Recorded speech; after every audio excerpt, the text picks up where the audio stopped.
The first 5 cards deal with your love, romance, relationship sector, and the bottom 5 cards deals more with, other energies. Honestly, I feel like it's more spiritual advice for you guys. The first thing I'm going to do is we do have the Tower here in your love sector, so I'm just going to clarify that so that I have a better picture, and then we'll go into your love reading, okay? So can you help me clarify the Tower? What's going on with the Tower? Okay. All right, so let me talk about what's going on here. This is your energy, what you're bringing to the table. We have here the Eight of Pentacles. And the Eight of Pentacles is being someone who's very, very committed in relationships. They always want to fix things. And you have an endless amount of patience when you're dealing with people that you love. You don't really keep score. You like to, take care of things, or when problems creep up, you like to fix things.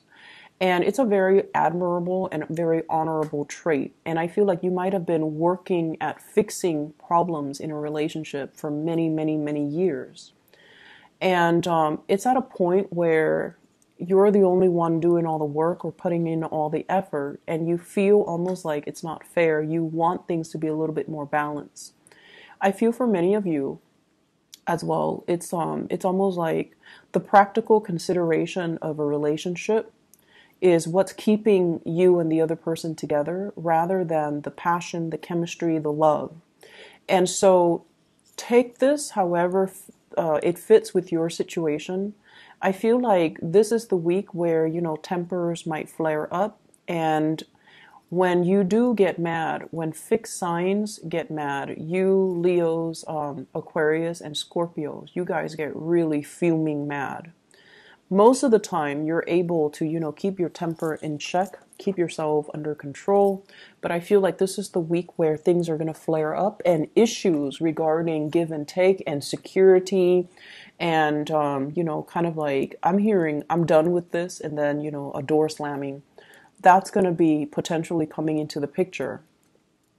And what's coming towards you, the person that you're dealing with, we have here the Knight of Wands, and the Knight of Wands is a fire sign. So this is a Sagittarius, an Aries, or a Leo, Sun, Moon, or Rising. This is somebody that kind of comes and go in and out of your life. This is also somebody that brings about a lot of passion, a lot of vitality, a lot of chemistry. They might, come to you in crises.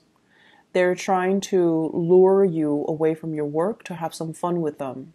They're trying to as well make you an offer for something that is, really fun. Like they're very passionate about you. There's a lot of chemistry coming through from this person. They see you as being too much of a workaholic, or they see you as, hey, you're working too much, let's go out and play.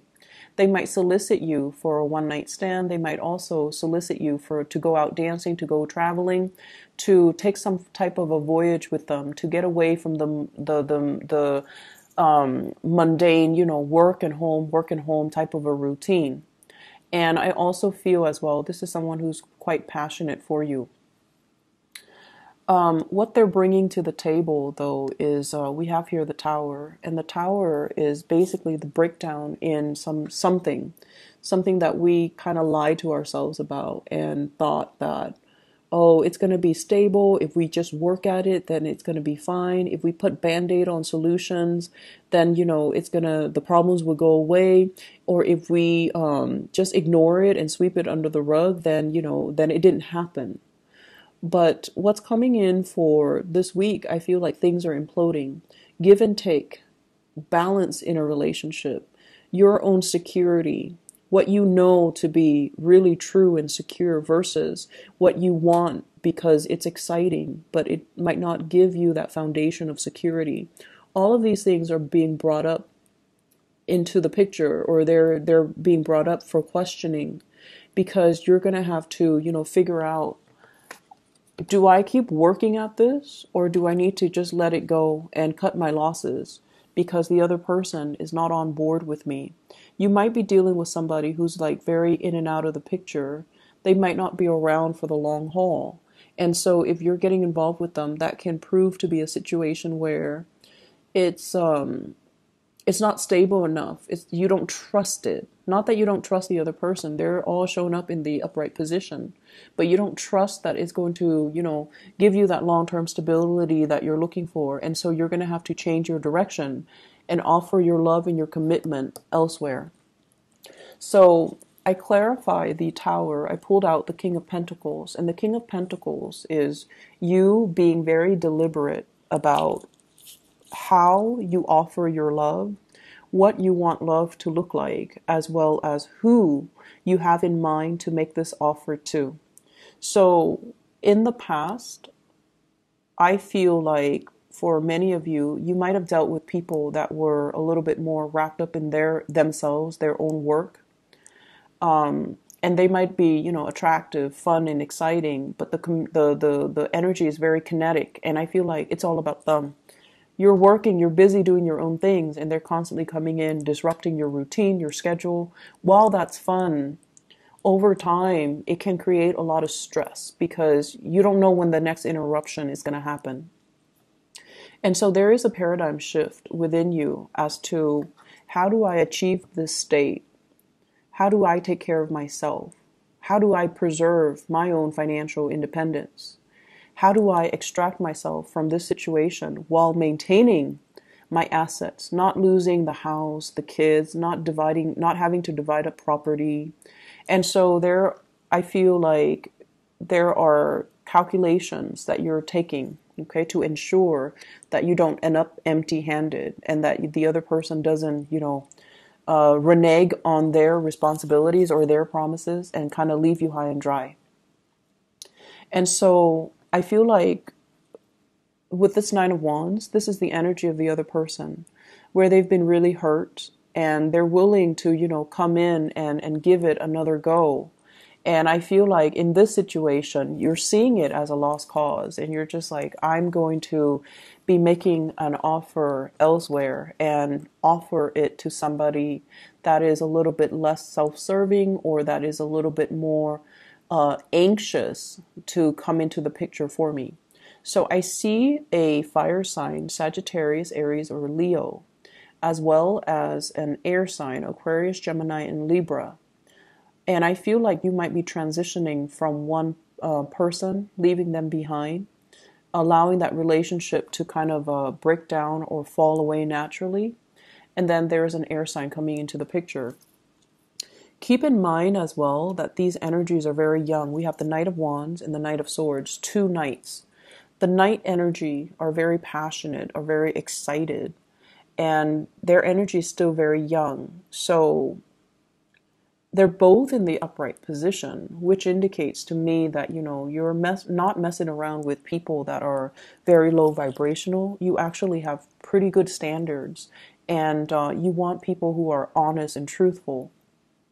But I feel like you want somebody to build something with, and you're making an offer here to build something with the other person, and they're reciprocating. So I see very strong air energy coming in. If you're in a partnership with somebody, this is the week where, you're going to have to make a little bit more of demands and allow them to come to you. It's almost like putting that gesture out there so that they can, reciprocate. Okay. So who's making the offer here? I have the Two of Wands and the Five of Cups. So overcoming sadness and regrets and missed opportunities and pining over the past. And we have here the Two of Wands. So I feel like this might be the other person coming into the picture, making an offer, or at least this is usually like a long distance type of a relationship, type of a card. And when I see it, it's almost like missing somebody, longing for somebody. So somebody might, show you first that they're really missing you or longing for you. That then sets in tone the motion for you to make them make an offer to them of something solid, or make a gesture towards them that allows them to kind of come together with you. So there is definitely a bridging of the emotional distance or physical distance happening this week, and I feel like it's going to be quite fruitful for love and relationships overall. The other areas of your life, what we have here is the Fool. And right off the bat, I feel like this is wanting a vacation, wanting to, you know, kind of leave things behind, wanting to live in this fantasy. Like, I wonder what my life is going to look like if I did this. I wonder what my life is going to look like if I scrap everything and move overseas. I wonder what my life's going to look like, you know, if I took a different career path. So there is an energy here of daydreaming and fantasy and just, you know, wondering what if. So this is like longing for a new start, wanting to travel light, wanting to just leave the past behind and start on a new course of action, a new career change, or even fantasizing about, you know, moving location. Work is really, really piling on for you guys for this week. Okay. It requires you to be very, very here in the present, here and now, and to take care of responsibilities, making checklists for yourself. Make sure that you knock out these tasks one by one because they're going to be piling on, piling on. So on Monday, you might have 5 things. And then by the end of the week, you might have 10 other things that you need to take care of. So because of this energy, I feel like you're in such a daydreamy type of a mood. And because you've also been working really hard, I see for many of you since like the May time frame, since your birthday time, you're longing for a vacation. You're longing to just kind of leave the work behind and not bring it home with you or not let it affect your ability to go out and have fun and things like that. So very, very busy week.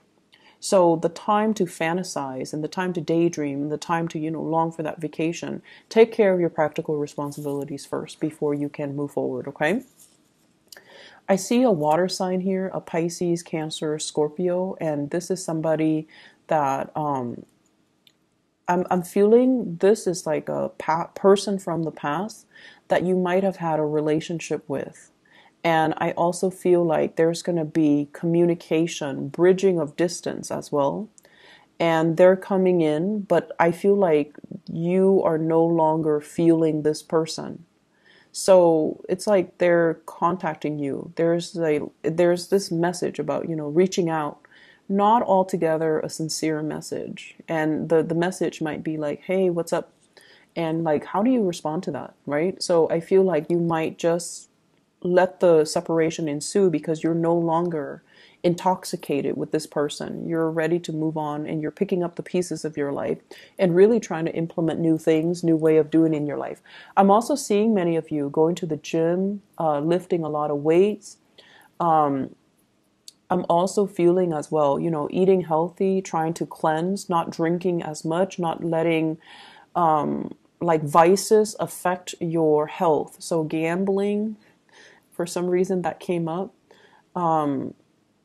Smoking, drinking, you know, there are many, many vices that I can mention, but you know where you fit along the spectrum. So I feel like you're not letting vices, negative habits, negative people back into your life. So I feel as if for those in relationships that have been straggling and, you know, really problematic, there is an awakening. You're jolted awake. And I feel like you're shifting gears, moving on and giving your love to somebody new. And then I feel like this is the week where you know how sometimes you've broken up with somebody and regardless of how you feel about them, there's always that sense of like, you know, what if, right? What if they come back? What if it's not done and over with? I feel like this is the week where you have that clarity, that closure. Oh, wow, I haven't really thought about them in, you know, 3 months. I haven't really thought about them in 2 weeks. I haven't really thought about them in 24 hours. I'm really, you know, moving on. And I feel like that's going to put a little bit of a smile on your face. Okay, so for those who have been heavily thinking about somebody or heavily waiting on somebody, I feel like you're done. You're moving on. And because of that, I feel like it's a good week overall to just focus on your responsibilities, don't get distracted, and quicken up the pace when you work, okay? I feel like that has to be said here because we have the 10 of Wands as well as the 8 of Pentacles. So like quickening up the pace, but at the same time, don't compromise on the accuracy of your work, all right? So Taurus, I wish you the best for this week. Take care of yourself. Bye-bye.